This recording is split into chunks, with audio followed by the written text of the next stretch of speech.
থেকে চলে এসেছি কলার হালুয়া নিয়ে। প্রথমে কলাগুলোকে কেটে মিক্সিতে পেস্ট করে নিতে হবে। এর মধ্যে কিছুটা নারকেল কুড়িয়ে দিয়েছি, খেতে দারুণ হয়। অনেকে তো কলা খেতেই চাও না, এভাবে খাও, বাচ্চারাও খেতে যাবে। তারপরে কিছুটা ঘি দিয়ে ওর মধ্যে দিয়ে দিলাম কিছুটা পরিমাণ ময়দা।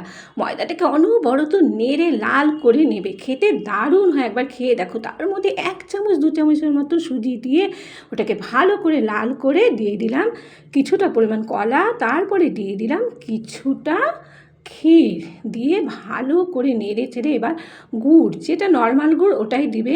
প্রায় আমার এটা হয়ে গেছে, দেখতেই পাচ্ছ। ভালো করে নেড়ে চেড়ে নিবে, খেতে দারুণ হয়। তারপরে আরও কিছুটা পরিমাণ ঘি দিয়ে এবার কিছুটা কুচো কুচো বাদাম দিয়ে দিলাম, দিয়ে এবার কিছুটা এলাচের গুঁড়ো দিয়ে খেতে যা সুন্দর হয়। বাচ্চারা তো কলা খেতে চায় না, এটা দেখবে দিব্যি খেয়ে যাবে। এবার তোমাদের জন্য পরিবেশন করে নিয়ে এলাম। টাটা।